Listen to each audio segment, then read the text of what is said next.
poisson gazima ukasambalanyo Hidaka dambe poisson gazima Omini gadi daka Amini gadi Wajitu mama Hidaka dambe poisson gazima Omini gadi daka Amini gadi Wajitu mama Dambe jidaka sumalempa Omini gadi Dambe jiujela sambalanyo Amini gadi Dambe jidaka sumalempa Omini gadi Sidaka jiujela sambalanyo Amini gadi Hidaka dambe poisson gazima Omini gadi daka Amini gadi Wajitu mama Jus d'Acan, boisson rafraîchissante. Abisoro Mali Fantanan Bella Jelena. Ou direction commerciale Baflene, Hippodrome na, Semet Distribution, rue Nelson Mandela. Jus d'Acan, Jula Samalanyaka. jiujela sambalanyo Amini gadi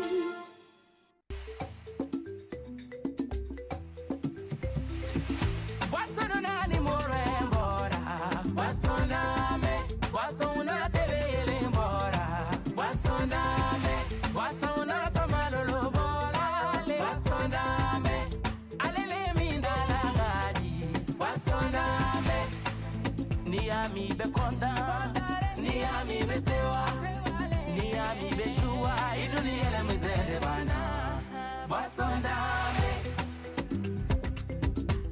papa na nakabo bana yola dame do dama. Oduye buru kela kontana li, de una nakabo tulundi ala dame do dama. Oduye wolo de una konta.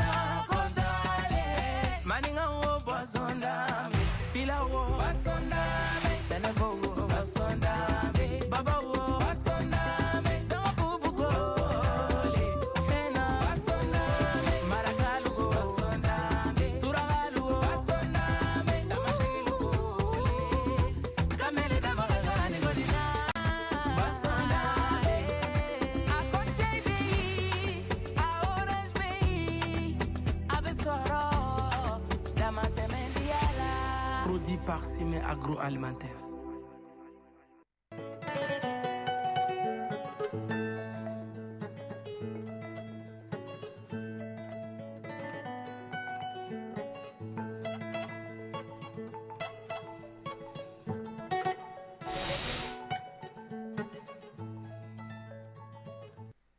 Alhamdulillah ala rabbil alamina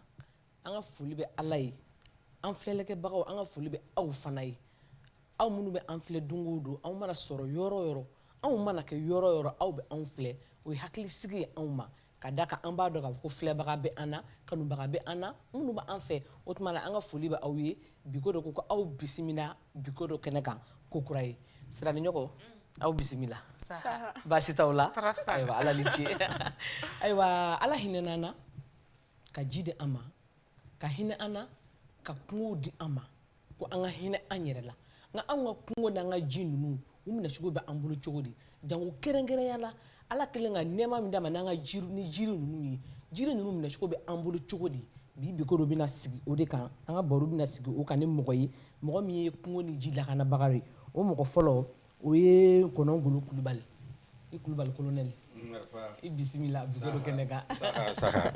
ayiwa Kɔnɔgolo kɛrɛfɛ marakacɛ Usumani Rama i bisimila Usumani ale ye furabɔla ye n t'a siɲɛ fɔlɔ ye biko dɔ plateau kan i bisimila d'accord Usumani kɛrɛfɛ marakacɛ Dawu a fana journaliste don mɔgɔ kura tɛ kɛnɛ in kan a fana bɛ caman dɔn jiri ni kungo kɔnɔfɛnw na ani ji la a bɛna baro caman k'an ye o kan marakacɛ i Dawu i bisimila biko dɔ kɛnɛ kan nse ayiwa an ka kuma fɔlɔ foli tɛmɛnen kɔfɛ a bɛ se kolonɛli ma kolonɛli an bɛ se k'a fɔ ko jiri yɛrɛ ye mun ye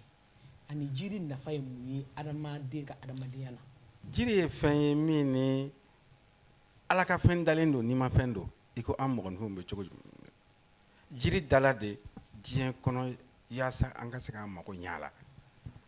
ni jiri t'an cɛ ma est-ce que an ka mago caman bɛ est-ce que olu tɛna lasawa donc fɛn don min ni ala ka fɛn dalen don ayiwa an ka hakili to a la k'a pɔtɔpɔtɔ ne bɛ se ka min fɔ jiriko la o ye nin de ye. A nafa jumɛn de bɛ adamaden ka adamadenya la. Ayiwa jiri nafa a ka ca a tɛ se ka fɔ k'a ban jiri n'i y'a fɔlɔ lajɛ jiri an m'an ka balo bɔ a la jiri an m'an ka fini bɔ a la jiri an bɛ furakɛli kɛ n'a ye jiri alors a bɛ sanji lana jiri alors a bɛ sigida yɛrɛ lakana donc jiri ye fɛn dɔ min ni a ka bon an ka adamadenya na kosɛbɛ. D'accord i Kulubali Arama i ye furabɔla ye farafin fura a ka furaw a b'u bɔ cogo di. D'accord kɔrɔfɔ diyara n ye n'i ko sala an bɛ jiri bɔ cogo di. A ka furaw jiriw de don. Jiriw de don an ka ko fanba ye jiriw ani kungo kɔnɔ sogow an bɛ baara kɛ jiriw la an bɛ baara kɛ kungo kɔnɔ sogow la. Kungo lakanabagaw b'an bolo yan dɛ Arama. Mais n ko bɛ ka lakana anw de ye. D'accord o bɛ ka lakana anw de ye ni Ala sɔnna. D'accord merci Arama. Marakacɛ Dawu. Naamu. An ka yiri tigɛbaga ninnu en général mɔgɔ sugu jumɛn de bɛ yiri tigɛ ani n'u ye yiri ninnu tigɛ u bɛ mun de k'u la. Ayiwa an bɛ an lamɛnbaga ni an filɛlikɛla bɛɛ lajɛlen fo ne ye ɲininkali kɛ ko an ka jiri tigɛbaga hakili la yiri tigɛbaga ye an bɛɛ de ye bari mɔgɔ dɔ tɛ yiri tigɛ nka ale bɛ a tigɛli yamaruya ou bien a bɛ wale kɛ wale min ni a bɛ tigɛ ka se ale ma o la yiri tigɛbaga tɛ an ka togodala musow dɔrɔn ye o ye olu magoɲɛta ye o ye ka tobili kɛ yiri tigɛbaga dɔ wɛrɛ fana bɛ yen min ni o ye min b'a jago ayiwa a jagobagaw la i bɛ taa sɔrɔ olu ka tigɛta o wolomalen tɛ jalan bɛ a la kɛnɛ bɛ a la ayiwa yiri tigɛbaga wɛrɛ fana bɛ yen min bɛ ni an ɲɛ t'o la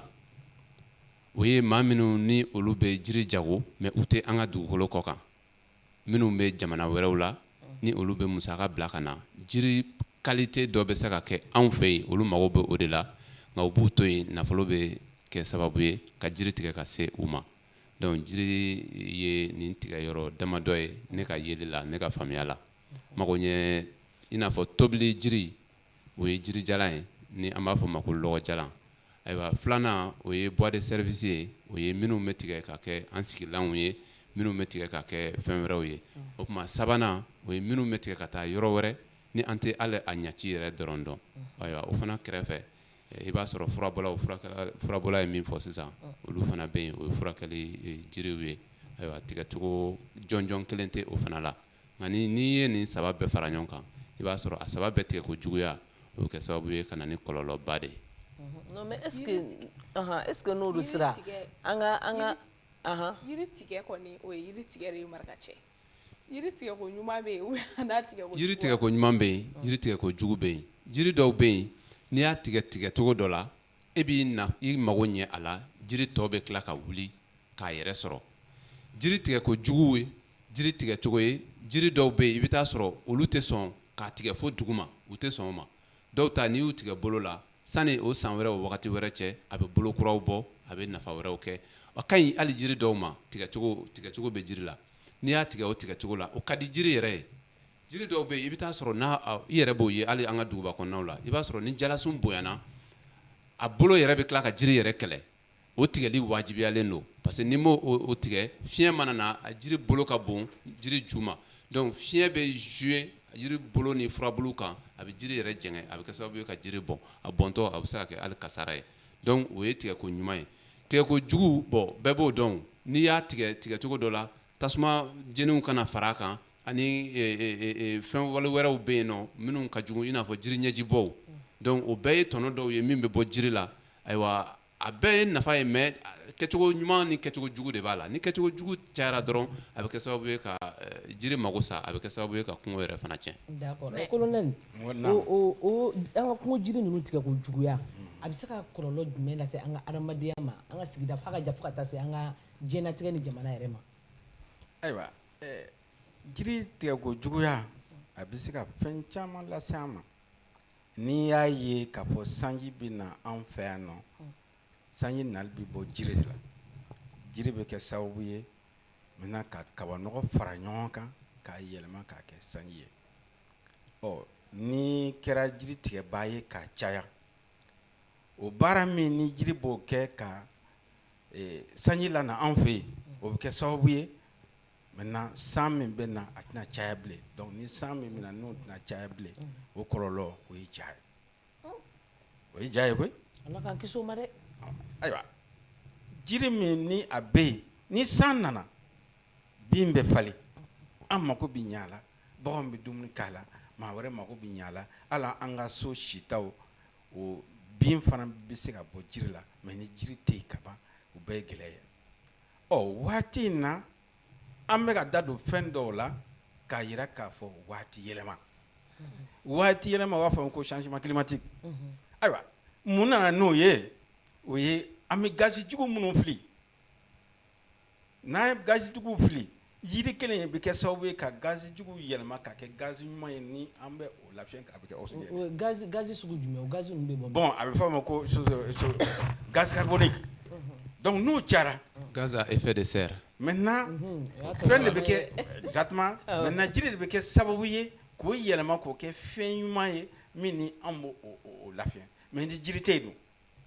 a bɛ kɛ gɛlɛya ye donc o gazi n'a ye gaz effet de serre min fɔ a bɛ kɛ sababu ye ka dankari kɛ anw yɛrɛ la a n'an ka bolofɛnw yɛrɛ mun na parce que funtɛni min bɛ funtɛni bɛ bɔ fo ka bonya kojugu n'o kɛra o ye kojugu ye an ma dɛ. Ne faga gazi no gazi an ka mobili gaziw ni tobilikɛ fɛnw de don o de ye gazi ninnu ye ayiwa o dɔ b'a la mais caman bɛ yen min bɛ bɔ usines na kosɛbɛ ni usines lajɛ an bɛ fini minnu don an bɛ dumuni minnu don n'a bɛ dilan usine baw kɔnɔ o sisi min bɛ bɔ o bɛ kɛ sababu ye o gazi jugu o bɛ lase anw ma misali la gazi jugu a bɛ se ka bɔ États-Unis fo ka se yan nɔ Mali la. bɛɛ ka gazi ka to i ka yɔrɔ la. I bɛ k'o min fɔ tan colonel bɛ k'o yɔrɔ min fɔ a nafa bonya kama anw b'a miiri k'a fɔ ko américains usine ba b'olu fɛ yen a bɛ Chine a bɛ Japon chinois don dɔw yɛrɛ bɛ kɛ i b'a sɔrɔ foyi tɛ kɛ u bɛ usine moteur bɛɛ jɔ i b'a sɔrɔ nun datugulan in a bɛ bɛɛ nun na k'a sɔrɔ hali coronavirus ma se parce que o y'a sɔrɔ o don u ye gazi lajɛ fiɲɛ lajɛlan dɔw b'u bolo a bɛ Mali yɛrɛ la yan mais a ma caya fɔlɔ ministère de l'environnement ye a machine dɔ sɔrɔ k'a lajɛ don dɔw la u bɛ fiɲɛ dɔw ta ka taa n'a ye laboratoire la a laboratoire b'u bolo k'a lajɛ bi donya in na fiɲɛ hakɛ ye nin ye a tiɲɛnen don ka se nin hakɛ in ma donc n'o y'a sɔrɔ usine baw b'an bolo a bɛ fɔ usine tigiw ye ani moteur tigiw ye nin don in na a ye usine ni moteurw lajɔ o bɛ kɛ Chine don dɔw a ye gaz à effet de serre min fɔ tan i bɛ taa sɔrɔ fɛn min bɛ jeni fɛn dɔw bɛ yen produit dɔw bɛ yen n'u bɔra dugu jukɔrɔ a bɛ bɔ carburant de la ka caya a dɔw bɛ yen nɔ fana olu bɛ bɔ charbon na charbon min don an ka lɔgɔ charbon ko tɛ dɛ charbon dɔw bɛ yen olu de bɛ kɛ ka usines marcher donc a bɛ bɔ olu la ni o bɛ jeni i bɛ taa sɔrɔ a bɛ gazi min fili i b'a sisi jɛmanba ye n'i bɛ taa duguba ninnu na i b'a sisi jɛmanba ye a bɛ kɛ i b'a fɔ kabanɔgɔ mais olu de ye danger ye wa a y'o min fɔ tan o bɛ se ka bɔ hali yɔrɔ jan usine ma dugu ninnu na farajɛla ka na a yɛrɛ sɔrɔ yan tuma dɔw la a t'a mɛn ko Algérie ko nɛnɛba kɛra yen wa a t'a mɛn ko Faransi ko nɛnɛba kɛra ko nɛnɛ sera an ma nɛnɛ min bɛ se an ma dɛ fiɲɛ de bɛ na n'a ye wa o gazi kelen in fana a bɛ cɛ ka na anw fana fɛ yan nɔ mais kungo bɛ yɔrɔ minnu na ni anw fana ka gazi bɔta man ca a kɔlɔlɔ anw fɛ yen ani a bɛ bɔ yɔrɔ min na u tɛ kɛ kelen ye anw fɛ yen a kɔlɔlɔ bɛ dɔgɔya dɔɔnin o de la jiri a ye min fɔ jiri ɲɛnamaya la ni jiri tɛ yen ɲɛnamaya tɛ yen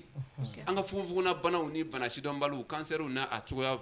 a bɛɛ sababu ye fiɲɛ tiɲɛni de ye ni jiri bɛ yen jiri de b'a sama ka sɔrɔ k'a bayɛlɛma ka fiɲɛ sumalen fili an kan n'an b'a fɔ o ma ko oxygène o de bɛ na ni ɲɛnamaya ye donc jiri yɛrɛ gansan ka sɔrɔ i ma a min fura la i ma i ko a la i ma foyi kɛ jiri gansan i ka so kɔnɔ a bɛ i b'a fɔ furasun de b'i ka so n'a ma se k'o k'o la n'a y'an banana parce que yiri tɛ yen o yiri kelen n'an furakɛ Adama a fɔra ko yiri tigɛ cogo juguya bɛ yiri latiɲɛ aw dun ye furabɔlaw ye aw b'a fara bɔ aw b'a lili bɔ lili bɔli n'a fara bɔli est-ce que a tɛ kɛ sababu ye ka yiri faga a b'a faga nka kɛcogo de b'a la kuma caman ne b'a fɔ mɔgɔw ye fura bɔcogo ka jugu an fɛ kosɛbɛ caman bɛ yen i b'a sɔrɔ o bɛ so kɔnɔ mais o bɛ mɔgɔ de ci taa ni yiri fara bɔ i ka n'a di yan walima taa ni yiri dili bɔ i ka n'a di yan nin baara in min daminɛlen filɛ aw fɛ nin ye jamana jɔkoba de ne yɛrɛ b'a fɔ n ko jamana faamaw kan k'u janto nin yɔrɔnin na ka nin émission yɛrɛ kɔkɔrɔma don kosɛbɛ parce que nin ye jamana jɔ de n'i ye yiri dili n'i ye yiri fara bɔ an b'a daminɛ fara la fɔlɔ n'i ye yiri fara lɛsɛ ka taa se fo kolo ma fara bɛ yen kolo bɛ yen kolo in tɛ nafa foyi ɲɛ fara in de bɛ se ka furakɛli kɛ mais n'i ye mɔgɔ ci ka taa yiri bɔ i b'a sɔrɔ a tigi bɛ fara in bɛɛ de lɛsɛ walasa a ka se ka bɔrɛ fa ka na d'i ma i b'a sɔrɔ n'a nana n'a ye yɛrɛ i kan ka min fili a la o de ka ca k'a sɔrɔ n'i ye yiri lɛsɛ ka se a kolo ma a bɛ yiri faga mais fɔlɔ mɔgɔw tun bɛ jateminɛ dɔw kɛ olu tun bɛ baara kɛ ni misibo de n'u ye yiri lɛsɛ u bɛ misibo kɛ ka yiri bari o ye yɔrɔnin min lɛsɛ u bɛ misibo kɛ k'a bari yanni fiɲɛ k'a fili o la ni fiɲɛ m'a sɔrɔ k'a fili a ka ca ala fɛ a yiri tɔgɔla bɛ nugu a nɔ na o ye fɔlɔ mɔgɔw ta ye o ye fɔlɔ mɔgɔw ye sisan aw b'o kɛ pour que yiri ninnu kana non an bɛ na an b'a kɛ mais a kɛbaga man ca parce que a dɔnbaga fana man ca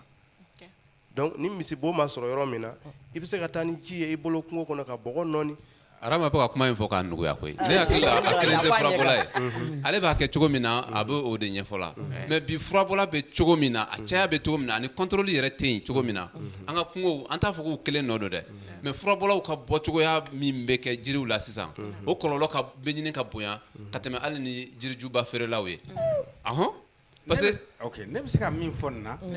nin bɛɛ lajɛlen na mɔgɔ minnu ye eaux et forêts ye an ka baara ɲɛsinnen bɛ alors ka furabɔla ninnu yiribɔla ninnu k'u kalan a bɔko ɲuman na Aruna y'a fɔ cogo min na hali n'an y'ale kalan n'an ka kalandenw t'a la o ye minnu mun ye ale ka cidenw ye ni olu tɛ yen ni mɔgɔ wɛrɛ taara ka taa jiri bɔ o de bɛ kɛ sababu ye ka jiri faga. mais colonel aw bɛ se ka mesure ta o ou bien aw bɛ se ka formation de kɛ u kunna ni i kɔni minɛna kungo kɔnɔ k'a sɔrɔ e de bɛ ka yiri fara bɔ k'a sɔrɔ yamaruya sɛbɛn tɛ e bolo ka yiri fara bɔ ko fura i kan ka ɲagi. ayiwa ɲagali ye tiɲɛ ye mais an b'a daminɛ ni kunnafonidi ye n'o ye sensibilisation ye n'an ye sensibilisation kɛ k'a fɔ baara bɛ kɛ nin cogo in na baara bɛ kɛ nin cogo in na n'an y'o fɔ ka caya an b'a laban k'a fɔ n'i bɔra nin sira in fɛ n'i ma kɛ ka ɲɛ an bɛ se ka ɲangili lase i ma min bɛ se ka kɛ waribɔ ye min bɛ se ka kɛ kasoladon ye min bɛ se ka kɛ ka kaso doli kɛ ka tila ka wari yɛrɛ fana bɔ. mais sensibilisation in bɛ ka kɛ yan. sensibilisation in bɛ ka kɛ o a bɛ ka kɛ don o don. mais a tɛ ka kɛ furabɔlaw de kun fɔlɔ. si a bɛ ka k'u kun dɛ Adama b'a kalan a bɛ ka k'u kun a bɛ se ka o sɛbɛntiya o a bɛ ka k'u kun dɛ. awɔ i b'a dɔn aw bɛ ka pan yɔrɔ dɔ kun marakakɛ ye yɔrɔ dɔ fɔ sisan mɔgɔw hakili la furabɔlaw ni burusukɔnɔmɔgɔw dama de ye yiritigɛbaw ye n'i y'a jateminɛ bamakɔkaw yɛrɛ ka jugu ni bɛɛ ye yiritigɛ la a ye yɔrɔ dɔ fɔ o ye jumɛn ye maa minnu bɛ yan ni saribɔn gɛlɛyara sa u b'a fɔ ko saribɔn gɛlɛyara ni saribɔn tɛ ka sɔrɔ saribɔn tɛ ka sɔrɔ saribɔn bɛ bɔ fɛn jumɛn na ni yiri tɛ. mais saribɔn bɛ bɔ togoda ninnu de la ka se yan. n ko togoda la yiri de u bɛ ka yiri de tigɛ yiri min bɛ ka tigɛ yen dɛ a bɛɛ y'o kelen ye de. mais Arama ale ye min fɔ min ye charbon ko ye pour que i ka se ka charbon kilo 1 sɔrɔ i bɛ jiri kilo 7 de jeni o bɛ sɔrɔ ka bɔ charbon kilo 1 ma. jiri kilo 7 o tɛ jiri kuturu 1 tigɛli ye. exactement. normalement n'i ye jiri kuturu 1 tigɛ dun. o ye charbon kilo 1 pe dɔrɔn de ye e k'a jate minɛ charbon bɔrɔ 1 n'o bɔrɔ 1 i k'o poids lajɛ a n'o jiri kɛnɛ donc a y'a fɔ cogo min na o ye fɛn ye min ni a bɛ dankari kɛ yiri la kosɛbɛ. mais est ce que o tɛ mal nécessaire de ya parce que o lɔgɔ fana bɛ tigɛ o bɛ kɛ charbon min ye baara de bɛ k'o la. mal nécessaire de o ye tiɲɛ ye mais an kan ka kunbɛnna k'a la ka hakɛ k'a la min b'a to a bɛ bɔ yɔrɔ min na jiri tɔ min bɛ to yen o ka se ka nugu charbon fana ka se ka sɔrɔ k'a sɔrɔ a ma ban pewu parce que n'an y'a bɛɛ ban yɔrɔnin kelen an bɛna taa min i tɛ sigilen bɛ yɔrɔ min na i y'i ka jiri dun k'a ban ta ye i tɛ mɔgɔ wɛrɛ ta sɔrɔ parce que n'i taara yɔrɔ wɛrɛ olu tɛ sɔn i ka na voilà donc an b'a kɛ ni maintenant mesure min b'a to alors jiri tɔ ka se ka ɲɛnamaya kɛ an kɔfɛ yanni an man ka sɔn an mako ka se a ma. charbon ko in yɔrɔ la n bɛ dakuruɲɛ 2 fɔ an balimamuso ko charbon qu'est-ce que ko fɛn tɛ an tɛ se ka ɲɛnamaya tɛ se ka k'a kɔ bilen n'o ye mal nécessaire ye ne bolo hali ni mal nécessaire don mais charbon ye an b'a fɔ fɛn min ma a b'i b'a fɔ masiri luxe de don sinon togodaw la guwakurungana bɛ yen lɔgɔ bɛ kɛ k'a tobili kɛ colonel bɔra ka yɔrɔ min fɔ sisan mɔgɔ min tɛ fɛ ka don sisi la o tigi de bɛ charbon ɲini mais n'i ye gakurungana labɛn a bɛ lɔgɔ min n'i b'a jeni kilo 7 ka n'o tɔ to e bolo kilo 1 ye k'o kɛ charbon ye charbon kun ye bɔra sa i kana don sisi la ye an y'a jateminɛ charbon bɛ bɔ cogo dɔw la o yɛrɛ de bɛ mɔgɔ jigi tigɛ o bɛ ɲini ka kɛ jigi tigɛ sababu ye an ma yɔrɔ dɔw la an ye ja dɔw sɔrɔ Mali dugukolo kan n'i ma fili kɔrɔyanfan de don yɔrɔ o jiriko tɛ ten kosɛbɛ jiri minnu bɛ yen a bɛ f'olu ma ko épineux o ye ŋɔni jiriw ye donc o jiri ninnu fana u bɛ mun kɛ dɔw bɛ na u bɛ na ka na pikiri dɔ de kɛ jiri la n'u ye pikiri kɛ jiri la u b'o produit injecté jiri kolo la sisan jiri ju la sisan a tɛ tɛmɛ 24 heures kan o jiri bɛ ja i b'a fɔ k'a ye san 15 kɛ ji ma deli k'a sɔrɔ a bɛ ja ka kɛ kakak u b'o bolo tigɛ n'u y'o bolo cɔlɔ comme jirikɛnɛ tɛ se ka tigɛ et puis hali n'u ye jirikɛnɛ tigɛ k'o jeni k'o kɛ charbon ye o tɛ se ka kɛ donc n'u nana pikiri in kɛ jiri la sisan jiri bɛ ja ka kɛ kak u b'a tigɛ k'a kɛ charbon ye o tuma u bɛ bɔ n'o ye fraude la u bɛ taa o charbon feere Niger ninnu na o charbon fana bɛ don k'o charger ka taa n'o ye arabu jamanaw la parce que yen nɔ charbon bɛ i b'a fɔ ko a sɔngɔ ka gɛlɛn yen nɔ fɛn min tobira lɔgɔ la ani machine na ani fɛn min jenina charbon na charbon ta de da ka gɛlɛn arabu jamanaw la kosɛbɛ donc charbon kanunen don yen kosɛbɛ charbon tɛ mal nécessaire ye bi charbon ye choix de ye parce que alternative wɛrɛw bɛ yen minnu bɛ se ka to an b'an pan charbon kunna olu alternative bɛ yen ni don min na mɔgɔw yɛrɛ nana faamu c'est vrai jamana ɲɛmɔgɔw bɛ jɔyɔrɔba fa u bɛ kuma u bɛ fɛnw kɛ mais an kana miiri k'a fɔ ko olu ye ɲangalikɛlaw dɔrɔn de ye n'an y'a jateminɛ o la dɔrɔn an bɛ fili parce que ni kungo banna i ka sigida kungo mana ban i bɛ taa jɔnni de ta sɔrɔ k'i pan kungo dɔ kunna ka taa mɔgɔ wɛrɛ ka kungo la i t'o sɔrɔ mais Marga charbon ni lɔgɔ ninnu fɛngɛ fɛnɛ an bɛna kɛ cogo di gaz da ka gɛlɛn o ye fama ko de ye fantan tɛ se ka tobili kɛ gaz la an y'a lajɛ minnu fɔ an ka charbon bɛ taa yɔrɔ minnu na est ce que jama k'a kɛ to est ce que an fana ka kekunyabaliya tɛ dɔɔni n'o tɛ jiri b'o dugu in na o dugu ninnu na u yɛrɛ to ka jiri tigɛ k'a kɛ charbon ye an bɛna an ta tigɛ ka t'o kɛ charbon ye. n bɛ min f'i ye an ka jiri bɛ taa yɔrɔ dɔ la an ka jiri caman bɛ taa yɔrɔ dɔ la a charbonnama bɛ taa a jiri julaman bɛ taa ne sera o jamana dɔw la ne y'a sɔrɔ ni jiribolo farala u bɛ jiribolo furakɛ i b'a fɔ adamaden bɛ furakɛ cogo min na u bɛ plâtre don a la ka tila ka sérum don a la ka tila ka nguloma jɔ a kɔrɔ n y'o ye n yɛrɛ ɲɛ ayiwa anw de b'a ta ka taa n'o ye an de b'a ta ka taa n'o ye u b'a utiliser tiɲɛ don mais jiri tɛ taama ka taa o voilà anw fɛ yan nɔ min ye charbon ko ye kɛnyɛrɛye dɔw bɛ an fɛ yan nɔ u bɛ ka fɛɛrɛ kuraw ɲini alors ka charbon dilan n'a bɛ fɔ a ma briquette de charbon maintenant ONG dɔ b'an fɛ yan nɔ ko Yirimex donc Yirimex bɛ ka charbon dilan n'o ye briquette ye mais a bɛ dilan ni mun ye u bɛ kɔɔrikalaw ta u bɛ ɲɔkalaw ta ka fɛn wɛrɛw ta k'a ɲagami ɲɔgɔn na n'u y'o nɔɔni o b'o don machine dɔ la alors maintenant machine bɛ charbon di n'a bɛ fɔ a ma briquette de charbon o min bɛ yen comme ɲɔkala ni kɔɔrikala ni fɛn wɛrɛw bɛ yen ani jiri misɛn minnu bɛ fili o bɛ kɛ sababu ye k'o yɛlɛma ka kɛ charbon ye min ma se yiri yɛrɛ kɔrɔbalen tigɛli ma k'a kɛ charbon ye bon ne hakili b'a la n'an y'a lajɛ ka se olu fana ma maintenant a bɛ se ka dɔ bɔ jiriba tigɛ in na. a da ma gɛlɛn kɔni. ayiwa an fana danɔgɔba de ka d'ale ye. si a bɛ mɛn vraiment. o ka girin kan ka bamanan charbon ninnu tɔ. a bɛ mɛn a charbon ka ɲi tiɲɛ yɛrɛ ka fɔ mais ne bolo baara jamana kelen mun bɛ ka mago ɲɛ charbon Yirimex kelen tɛ se Yirimex n b'a dɔn u ka suma baara la n'o tɛ fɛɛrɛ b'u bolo n t'a dɔn musaka de t'u bolo wa ou bien wagati bɛ ka taa k'u dan wa n kɔni ma a cogoya dɔn mais jamana kelen mun bɛ an kɔni bɛ fɛ ne yɛrɛ kelen ni kelen ne ye togodala mɔgɔ de ye n kelen ni kelen ne bolo ni hakilina in ma taa togoda la togoda tiɲɛni de bɛ na duguba kɔnɔ ni togoda jiriko a sumana a magoɲɛ charbon ko a bɛrɛ bɛnna i bɛ taa sɔrɔ duguba kɔnɔna na tiɲɛni bɛ nɔgɔya kosɛbɛ donc ne bolo ni fɛɛrɛ kɔni bɛ kɛ i n'a fɔ min fɔra sisan charbon briquette lama ninnu u k'a ɲini k'a kɛ cogoya wɛrɛ la jamana yɛrɛ ka se ka hali cakɛda dɔ dayɛlɛ k'a bɔ mɔgɔnin kelen bolo k'a kɛ cakɛda dɔ dayɛlɛ jamana bɛɛ bɛ se ka t'i fourni i b'a fɔ ko agence wɛrɛw bɛ yen nɔ énergie solaire ni fɛnw kama cogo min na u ka charbon ko in u ka sinsin k'a kan a ka se ka kɛ fɛn ye fɛn min ni jamana bɛ se ka bolo yɛlɛma ka charbon bɔ ka jiri tigɛ dɔrɔn kilo 7 tigɛ ka n'o kɛ kilo 1 ye n'o kɛra kɔni don dɔ an sigilen b'a kan jiri bɛ ban.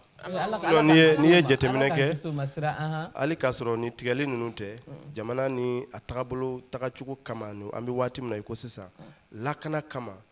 dugu caman bɛ yen u y'u ka tu tigɛ mais o kun dɔnnen don d'accord o kun dɔnnen don ka d'a kan mɔgɔ jugu bɛ se ka na jɔ tu kɔnɔ ka tiɲɛni kɛ aw kunna d'accord donc o kɔfɛ an ka furabɔla minnu bɛ yen minnu bɛ taa yiri dili fɛnɛ bɔ n'i ye yiri dili bɔ i ye bɔgɔ min bɔ dugumala la yiri duguma n'i ye lili in ta ka taa n'a ye n'i taara k'a to ten ni fiɲɛ ye dili ni fili dɔrɔn a ka ca ala fɛ yiri bɛ sa donc o yɔrɔ la an b'a fɔ mɔgɔw ye n'i ye yiri dili bɔ i jija i k'a bɔgɔ in segin a nɔ na d'accord ni bɛɛ ye fɔlɔ mɔgɔw ka tagabolo kɔrɔw ye d'accord an bɛna fɛɛrɛ kɛ ka fɔlɔ mɔgɔ ninnu ladege walasa an ka kuma bɛ se ka kana awɔ d'accord Sira e taara yala i bɔra an ka ni mun ye k'a fɔ min ko baro ko dan tɛ yan dɔrɔn yiritigɛ in ka ca waati yɔrɔ jumɛn de la jateminɛw de y'a yira k'a fɔ ko an ka togoda ninnu de la charbon bɛ bɔ yen de ka se yan togoda musow de ka lɔgɔ jeni ka ca tobili la ka tɛmɛ anw sisan denw kan yan nɔ duguba kɔnɔ est-ce que o kuma ye tiɲɛ anw wulila ka se fo an ka dugu misɛnnin dɔ la donc o kɔnɔna la an ye ja dɔw sɔrɔ yiritigɛ ko in na an ka jɛ an k'olu lajɛ ɲɔgɔn fɛ an ka dugu yiritigɛ ko a bɛ gɛlɛyaba de lase an ma bon n'a ye yiri tigɛ la a bɛ se ka kɛ gɛlɛya ye k'an ka sanjiko gɛlɛya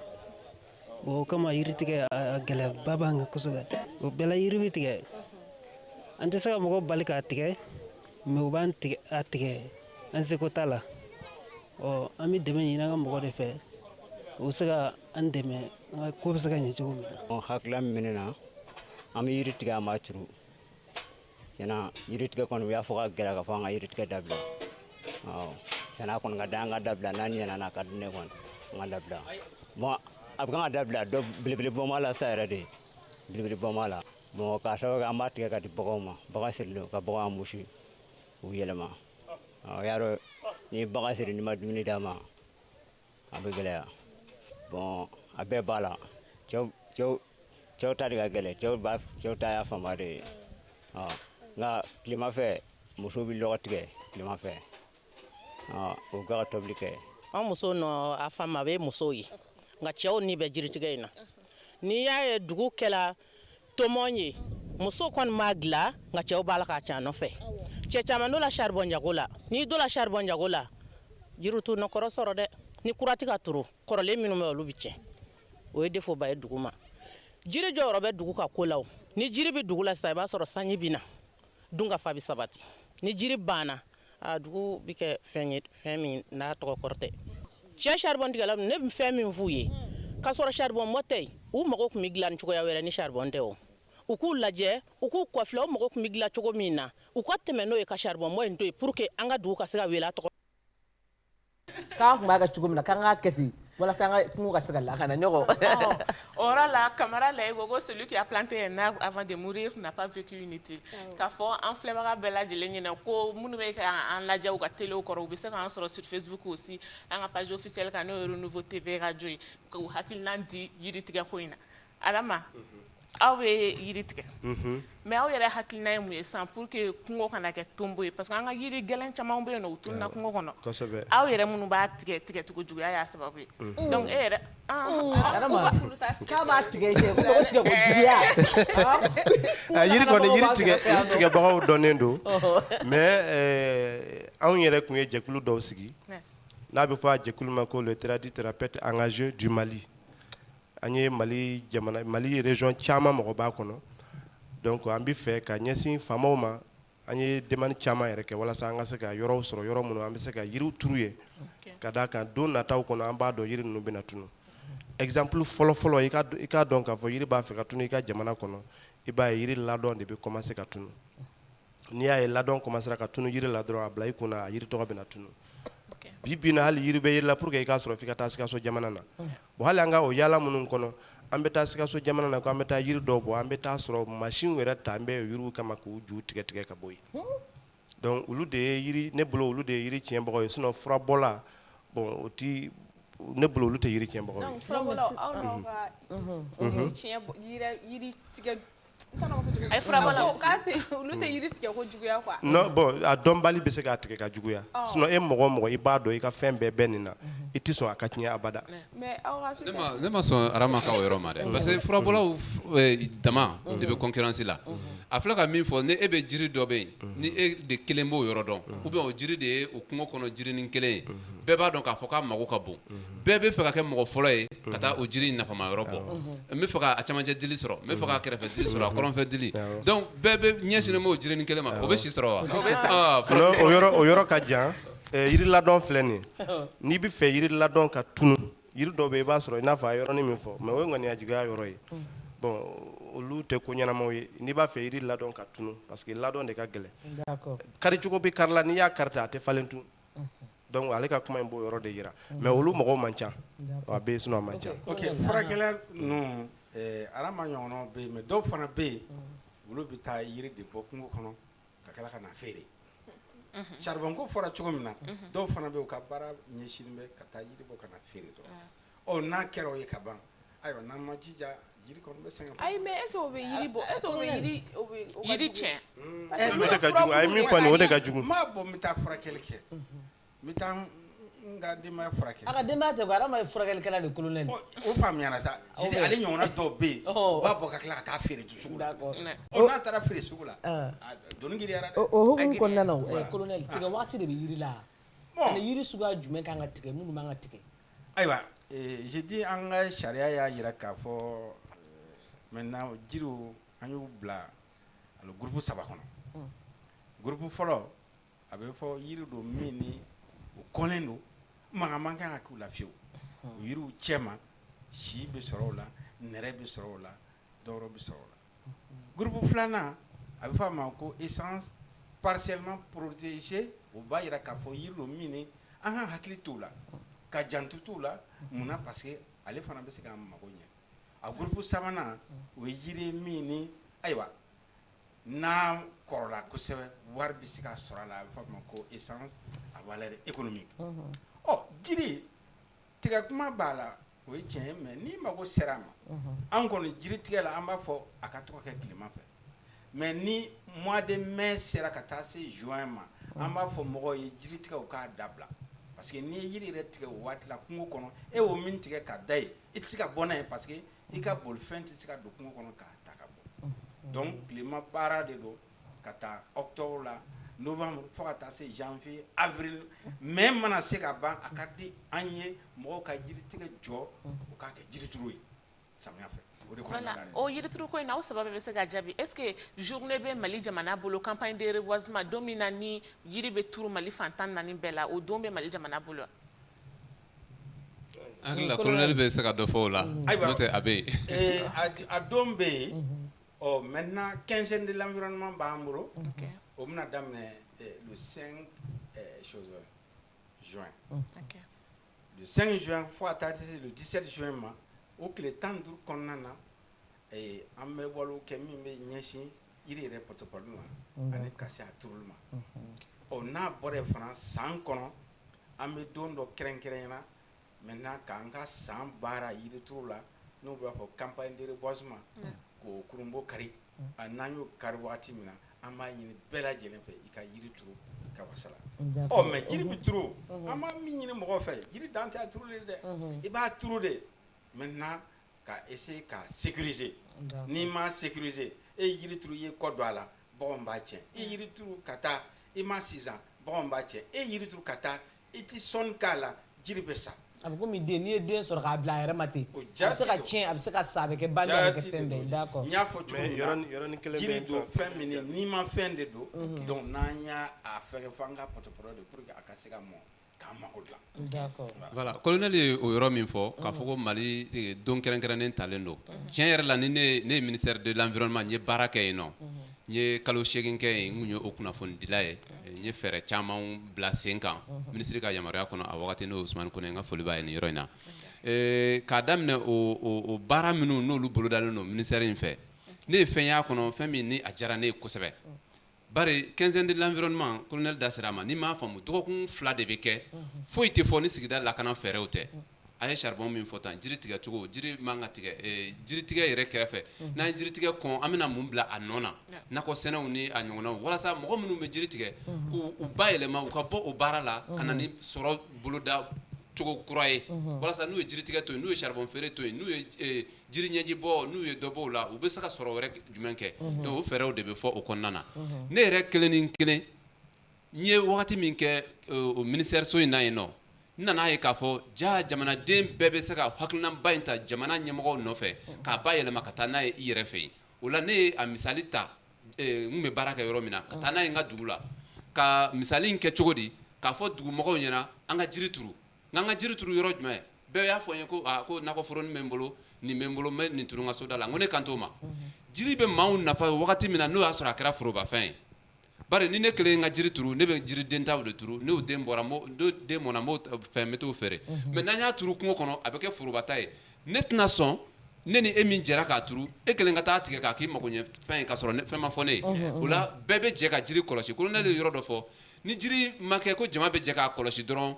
an bɛɛ bɛ taa jiri tigɛ k'a fɔ an b'an mago dilan a la o tuma an bɛ bali min na dɔrɔn an bɛ fɔ jiri kɔ voilà parce que jama mana miiri ko forobafɛn don ala de y'a bila yen e ta tɛ ne ta tɛ an b'a tigɛ o tigɛ cogo la mɛ n'an jɛra k'a turu ne tɛ se k'a tigɛ e ɲinama e tɛ se k'a tigɛ ne ɲinama donc an y'o fɛɛrɛ min tigɛ sisan an ka dugu maire fana nana don a ko la o y'a kɛ sisan n'i ka furu bɛ siri n'i ma na ni danganiya ye k'a fɔ ko i ye jiri turu a t'i ka furu siri papier signé o y'a kɛlen fanga ye sa dɛ o misali fana kɔfɛ o misali fana kɔfɛ ka taa mairie fana sigi kungo kɔnɔ donc i tɛ se ka mairie lasɔrɔ abada n'i ma kungo dɔ cɛ ci ka na mairie la donc i b'i ka jiri turu mairie da fɛ yen nɔ kungo kɔnɔ i bɛ sɔrɔ ka na n'o danganiya ye a b'i ka furu siri o kɛra sababu ye an ye jiriju 15,000 turu samiya tɛmɛnen in na o kɔfɛ an tun ye 10,000 wɛrɛ turu hectare caman an taara o sigi kungo kɔnɔ sisan ka girasi kɛ k'a lakori ka ji k'a la hali n'an fanga ma s'a la kosɛbɛ mɛ an y'o hectare minnu sigi yen sisan donc an bɛ ka o baara walasa ka jirituru yɛrɛ kɛ kungo kɔnɔ ka bɔ sodala jirituruw la ni balontan yɔrɔ ni jirituruw la o de b'an nafa. merci Maraka Cɛ na mɔgɔw kan ka exemple ta aw colonel sisan aw kɛlen don ka fɛɛrɛ dɔ tigɛ mun bɛ se ka an ka kungo in kisi an ka dugukolo feerelaw ma parce que dugukolo feerela dɔw filɛ olu ka sira t'a la dɛ i kɛlen k'i ka foro fan bɛɛ kɛ yiri tuma min nana a feere a kɛlen don ka fɛɛrɛ dɔ tigɛ o la. I ka ɲininkali in ɲɛna kojugu je dis que jamana in ka bon an ka service ka ca i ye min fɔ eaux et forêts anw ɲɛsinnen bɛ jiri ma jiri min bɛ dugukolo sanfɛ mɛ anw yɛrɛ fana kɛrɛfɛ service wɛrɛw bɛ yen n'a bɛ fɔ a ma domaine ala ni tiɲɛ na maintenant o fana bɛ baara kɛ faso ye mɛ o fana ɲɛsinnen bɛ dugukolo feere ma mɛ min ka jugu n'a bɛɛ ye o ye kɛnyɛrɛye ye min tɛ nin si ye olu kɔni dan ye n'o ye tari 1 tari 2 ye yɔrɔ la ka ban n'i ma jija hali sufɛ u bɛ bɔ ka se a yɔrɔ ma je dis que o ye ko ye wale min n'a cɛ man ɲi n'i y'a lajɛ anw yɛrɛ fɛ yen sisan an ka forêt classée caman bɛ yen mɔgɔw bɛ ka taa an tɔɔrɔ a nɔfɛ alors u bɛ so jɔ a la alors u bɛ fɛn wɛrɛw k'a la min man ɲi alors que forêt classée don b'a fɔ yiri don min n'a kɔnlen don donc je dis fɛɛrɛw don mais fo an bɛɛ k'an bolo fara ɲɔgɔn kan eaux et forêts ka bɛ ɲɛsin a ma cogo min na service wɛrɛw fana ka sɔrɔ min a ɲɛsin a ma maintenant nin bɛɛ lajɛlen fana na sanubɔla ninnu fana bɛ yen olu kɔni ni sanu bɛ yen n'i ma jija hali ni sanu b'i ka so jukɔrɔ n'i ma jija sufɛ o bɛ la duguna bɛɛ donc o bɛ dankari kɛ dugukolo la ka se jiriw ma min ni a fɛɛrɛ man ɲi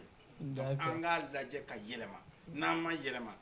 kɔlɔlɔ mana se an ma don min na a bɛ juguya dɛ. o ye tiɲɛ ye sɔrɔ ye tiɲɛ ye nka an hakili to an yɛrɛ la. jati d'accord ne ye o min fɔ ni dakuruɲɛ kelen bɛ se ka fara o kan an y'a ye yɔrɔ o yɔrɔ ni kungo banna dɔrɔn dugukolo bɛ kɛ jagofɛn de ye o kɔrɔ ye jumɛn ye jiri yɛrɛ fana bɛ an tanga dugukolo nɔfɛ kɛlɛ ma n'i y'a mɛn ko spéculation foncière dɔrɔn jiri de t'a kan wa jiri dun mana k'a kan k'a lakana o tuma caman i b'a sɔrɔ papier bɛ k'a la a caman tɔgɔ ye ko forêt classée donc forêt classée ninnu nafa ka bon sigida yɛrɛ ma an ye fiɲɛko minnu fɔ o b'a la mais a bɛ sigidaw yɛrɛ fana kisi an b'a fɔ min ma conflit intercommunautaire ne ta ye nin ye e ta ye nin ye mais ni kungo b'a la ka ban bɛɛ ka baganw bɛ gɛn a bɛ bɛɛ nafa a bɛ bɛɛ bɛ furaw bɔ bɛɛ bɛ lɔgɔ tigɛ yen nɔ kuma caman t'a la mais n'a kɛra kɛnɛjala in dɔrɔn dɔ b'a ɲini k'a kɛ foro ye wa o tuma kɛlɛ bɛ wuli o yɔrɔ ninnu na donc kungo fana lakanani a bɛ na ni kɛlɛw sisali ye an ka sigidaw la. ne tun b'a fɛ ka yɔrɔnin min fara colonel ta kan parce que ne b'a ye ne bɛ taa jamana o jamana i b'a sɔrɔ olu ka a ye forêt min fɔ sisan ne b'a ye olu ka forêt ka fisa ni anw ta ye bon ne ma se k'o yɔrɔ fɛnɛ faamuya mais est-ce que climat kɛcogo dugukolo yɛrɛ kɛcogo ye ayiwa a bɛ se ka k'o fɛnɛ ye ok a ye min fɔ climat fana b'a la anw ka jamana ye anw bɛ farafinna chose tile bɛ yan fan fɛ n'i y'a mɛn tile bɛ yan fan généralement o tile de ka jugu an ka yiriw o fana man ca ka yɔrɔ wɛrɛw ta bɔ n'i ye Congo lajɛ Mali yiri t'o bɔ alors n'i ye chose RDC lajɛ an ka yiri t'o bɔ ani Centrafrique mais an fana ka fisa dɔɔni n'i ye anw fana ni Niger lajɛ anw fana ka fisa an fana b'olu ɲɛ wala an fana bɛ dɔw ɲɛ sa donc o b'a yira k'a fɔ fitini min b'an bolo an ka janto a la n'an ma janto a la an laban bɛna kɛ olu ɲɔgɔnna ye voilà n bɛ fɛ ka yɔrɔnin min fɔ Adama mun bɛ fura bɔ Adama est-ce que autorisation bɛ aw bolo yamaruya b'aw bolo ka yiri ninnu tigɛ k'u kɛ fura ye a ka di dɔrɔn mana don kungo kɔnɔ dɔrɔn ni mana bɛn ni yiri fɛn fɛn i b'o tigɛ k'u kɛ fura non n y'a f'i ye cogo min na anw tɛ tiɲɛni kɛ anw tɛ yiri tiɲɛ mais colonel ye yɔrɔnin dɔ de fɔ mɔgɔ minnu bɛ taa yiri bɔ ka taa feere sugu la olu t'a dɔn nin bɛ nin ɲɛ u t'a dɔn nin bɛ nin ɲɛ olu kɔni bɛ taa kari dɔrɔn ka taa feere olu de caman bɛ se ka don a tiɲɛni kɔnɔ sinon anw minnu b'a kɔnɔ san 20 san 20 ni kɔ anw minnu wolola a kɔnɔ anw b'a dɔn a nafa ye min ye an tɛ sɔn a ka tiɲɛ an mais bolo hali n'aw t'a tiɲɛ aw b'a turu wa an b'a turu kɛ an b'a turu i b'a sɔrɔ foro bɛ an bolo an bɛ se ka yiriw turu ye mais i b'a sɔrɔ o tɛ bɔli kɛ parce que o y'an ka jɔnforo de mais n'a sera ka kɛ kungo kɔnɔna ye Mali bɛɛ bɛ se ka nafa min na i n'a fɔ directeur y'a fɔ cogo min na n hakili la o de b'an bɛɛ nafa. d'accord merci Rama colonel an ka émission min na se a kuncɛyɔrɔ la kuma laban kuma na est-ce que dans 10 ans san 10 ɲɔgɔn kɔnɔna na sisan mɔgɔ bɛ se ka jigi da Mali forêt kan an ka kungo kɔnɔna in kan ɲininkali in ɲɛna kojugu san 10 nataw la diyagoya don an k'an jigi da kan koyi o ye diyagoya ye o kuma daminɛ n y'a yira k'a fɔ ni jiri tɛ yen sigi tɛ se ka kɛ o san tɛ na ji tɛna sɔrɔ ni ji ma sɔrɔ yɔrɔ min na est-ce que maa bɛ se ka sigi donc fo an yɛrɛ an bɛɛ kelen kelen an ka hakiliw fara ɲɔgɔn kan k'a fɔ san 10 nata a diyara n ye o an ka yira k'a fɔ jiri tu in an ka kan ka lakana a ma diya n ye an ka bila an hakili la fɔ an ka yiri tu lakana parce que an ka hadamadenya yɛrɛ sirilen b'a la d'accord o ye diyagoya an bɛɛ kelen kelen ma ok merci colonel Adama seli ala kuma kuncɛ la i bɛ se ka mun de fɔ furakɛlaw ye walasa k'u hakili to an ka kungow la ne bɛ min fɔ furabɔla bɛɛ lajɛlen ye an k'an janto fura la n'i y'a ye i bɛ fura bɔ yiri de bɛ yen n'i y'a mɛn i bɛ yiri bɔ k'a di mɔgɔ ma ka mɔgɔ furakɛ ka tɔgɔ sɔrɔ walima ka wari sɔrɔ i b'a sɔrɔ yiri de bɛ yen donc n'an m'an janto a la a bɛ sa donc an bɛ min ɲini an t'o sɔrɔ an dun ka ye cogo la jamana o jamana ni sanba bɛ na yen i b'a sɔrɔ yiriw bɛ yen mais fanga tɛ u la donc an bɛɛ ka jɛ k'an janto a la faamaw fana k'an dɛmɛ an kelen tɛ se faamaw k'an dɛmɛ yiriw bɛ se ka turu sira minnu fɛ an k'o fɛɛrɛw tigɛ. d'accord merci Adama Marakacɛ kuma kuncɛ la mun de b'i bolo k'a fɔ an ka yiri tigɛbaga jugu ninnu ye minnu tɛ Adama ye. yiri tigɛbaga jugu ne hakili la maa si tɛ yen k'i bɛ balo yiri la k'i ka baara bɛ bɛn yiri ma k'i b'a to yen i yɛrɛ ma hakili la sariya de kan ka wajibiya maaw kan walasa yiritigɛ in ka dabila parce que yiri ye fɛn ye da t'a kun mais colonel ka kuma y'a jira a ye yiri ni adamaden de dan k'a fɔ a bɛ balo e yɛrɛ y'a fɔ i ka kuma na ɲɛnama a bɛ balo a bɛ kɔrɔbaya a bɛ sa ni fɛn ma k'a la fana i b'o nɔ ye yiri la ni janto ma kɛ yiri la i b'o nɔ ye a la donc ani adamaden de ka kan n'i ko ko i b'a ni adamaden danfarani kɛ dɔrɔn o ye kumabaliya yɔrɔ de ye mais hali ni yiri dusu kasilen don i b'a dɔn a misali fitinin ye jumɛn ye an b'a fɔ ko yiri ɲɛji ɲɛji kɔni o kɔrɔ ko kasi de don fɛn dɔ de kɛra la min ma bɛn a ma donc an bɛ fɛ ka min fɔ dɔrɔn jamana ɲɛmɔgɔw ka sariya gɛlɛn ta an y'a ye jamana dɔw la min logements sociaux yɔrɔ a mankan caya bɛ caya an fɛ yan n'a bɛ di wagati min na mais jamana dɔw la olu y'u ka logements sociaux jɔlen ka taa a bɛɛ bali ye k'a bɛɛ ci ka bɔ yen k'a kɛ yirituru yɔrɔ ye parce que a kun bilara yirituru yɔrɔ de kama yɔrɔ ma sɔrɔ min na sojɔko la u nana ka na yiri ninnu bɛɛ tigɛ ka logements sociaux turu mais association dɔ bɛ yen o ye kɛlɛ wuli k'a jɔ k'a fɔ ko yiri ye adamaden de ye donc yiri n'a ka hakɛ fana de ka kan o tuma u nana ka na procès kɛ u ye procès gagné u nana ka na so ninnu bɛɛ ci ka bɔ yen ka segin ka yiri turu a nɔ na n'i taara jamanaba fɛn o fɛn na Suisse n'i donna Genève dugu kɔnɔ i bɛ jiri tu ye i b'a fɔ ko an ka tu kɔnɔna bɛ cogo min Faransi ambassade min bɛ yen nɔ Genève i b'a sɔrɔ i bɛ to ambassade kɔnɔ i bɛ ngɛlɛninw ni fɛnw ye i bɛ yiri tu de kɔnɔ donc yiri ni adamadenya anw kana jiri minɛ k'a fɔ ko burusi kɔnɔna ye jiri ye burusi kɔnɔ mɔgɔw de ta ye duguba kɔnɔna ni so ɲumanw de ka kan karo ni goudron ni fɛnw ni an ma jiri kɛ ala an ka duguba kɔnɔnaw la don dɔ bɛna sigi an bolo kin k'a firifiri ala ka n'o don jɛ ala k'an kisi o ma u bɛ dan sigi an ka bi baro la ala hinɛ na donc an ka hinɛ an ka yiriw la k'u fana dusu bɛ ka kasi f'u bɛ kasi olu ɲɛjuw fana an bɛ taa wari ɲini o ye an kana ɲɔgɔn dusu kasi sa o la an b'a fɔ aw ɲɛna ko aw k'an bɛn sini nin waati kelen na yɛrɛ nouveau télé la ayiwa merci à demain.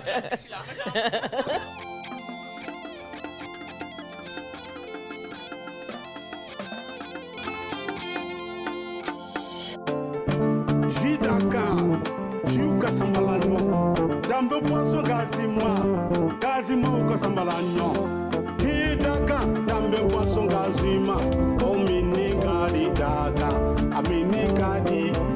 Wajitu Mama, Jidaka, Dambe Poisson Gazima, Omini Gadi Daka, Amini Gadi, Wajitu Mama, Dambe, Jidaka Sumalempa, Omini Gadi.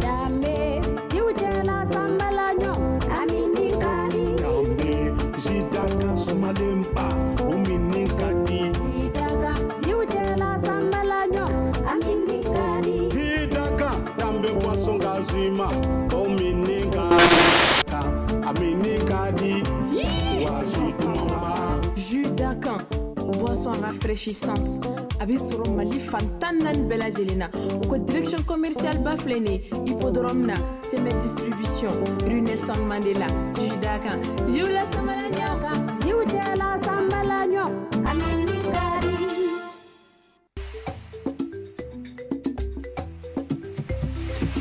Wasonani morembora, wasoname, wasona tele mbora, wasoname, wasona samalolo bora, wasoname,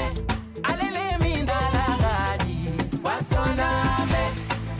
ni ami be konta, ni ami be sewa, ni ami be shua, iduni ele mizere bana, wasoname. Papa nana kabo barayola dame dodama Oduye buru kela kondanali De una na kabo tolondi ala dame dodama Oduye wolo de una kontale Maninga wo basondame Fila wo basondame Senevo wo basondame Baba wo basondame Dongo kubuko